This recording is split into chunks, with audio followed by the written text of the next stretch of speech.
He admitted to donating for over 20 years. How many half-siblings do you know of? So when I started, I was at 8. Now we know of 30. That number could go up. Will. Victoria Hill's family history is complicated, When I learned it, it was shocking. along with how she found out. Wait, is this real? I've unintentionally made myself the poster child for accidental incest. It happened in 2020 when Victoria wasn't feeling well. I had a lot of health issues, and I'd go to my mom and ask for some health history. My dad's involved in my life, but we don't talk often. She turned to a commercial DNA test for answers, but what came in her inbox changed everything. The message reading, "Welcome to the fam. I wanted to send you a message to introduce myself as well as the others. If you would like to know more about where we come from and who we are, I would love to hear from you." When you first saw that, you didn't... It didn't really register. And then after she had emailed me a few times, and then she had a line in her email that was, "Did your mom go to fertility treatment at Yale?" And my mom had told me that much, that her and my dad had difficulty conceiving, so they went to a doctor to help them. Victoria would soon learn that she is among more than 24 children conceived by former Yale fertility doctor Burton Caldwell, who allegedly deceived patients, inseminating them with his own sperm without consent. There's so many layers of like traumatic moments, you know, the initial discovery, then there's the going to my mom to sort of confront her. In some way, we're both experiencing this great shock. And the shock only continued as Victoria began unraveling this complicated family puzzle. I mean, it's just this constant like cognitive dissonance of I'm angry, but I'm grateful I'm alive. And oh, this guy did my mother such a great favor. I wouldn't be here if it wasn't for him. And so she decided to knock on his door. And I did finally meet him. I saw his eyes, and we have like the same color eyes, and it just was, oh, like this is real. She was the first to confront Dr. Caldwell and ask what many wanted to know. You know, do you know how many times you did this? And he kind of chuckled and was like, I don't know. You know, and I said, why? And his quote was, I was in the business of making babies.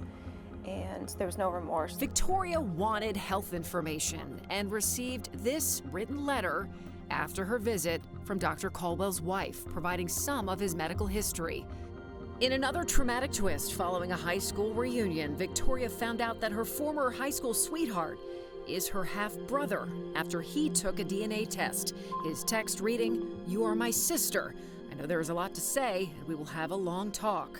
We were intimate, and I, you know, never would have imagined that he's my brother. Connecticut has no criminal statute for fertility fraud and no real pathway for child victims to pursue civil litigation. Connecticut has the most doctors per capita that have engaged in this sort of act. So there's 5 doctors that are known in Connecticut that have done this, 2 in which that are still practicing. Dr. Caldwell had stopped practicing in the early 2000s. He passed away in 2025. We tried to speak with his wife. She didn't want to talk. Get out of here. Victoria has played a critical role in shaping legislation by sharing her story with state lawmakers. This was such a horrific story, there needed to be a law. This legislative session, Senate Bill 293 was introduced, extending the statute of limitations for someone who is the victim of fertility care and fertility fraud to 30 years after the child turns 21. What we were doing here was to make sure that at least you could have a civil claim and you could go to have your day in court and get compensated by whoever did this really horrible thing. There was pushback at first. What was it that sort of changed your mind? I guess reflection at the horror, the extreme of doing that to someone. The bill gained momentum, passing through the Judiciary Committee with bipartisan support, and then the state Senate unanimously. But during those final hours of the session, the bill never came up for a vote in the House. To my knowledge, I've been told that it's GLAAD, and they went to the LGBT caucus, and they basically killed the bill.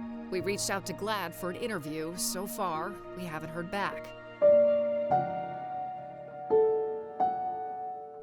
The feeling of defeat palpable for Victoria, sharing the news with her daughter, who's been a part of this legislative process. She kind of was like, well, now what? You know? That sucked. Because you kind of hope you can teach your kids that, like, good things happen, right? Like, you can, and to then just be like, nope, yet again. Like, it's a hard lesson for her to learn, too. If I feel like giving up, I'm not going to because of her. So, it's her story, too. I'm Catherine Hauser, News 8.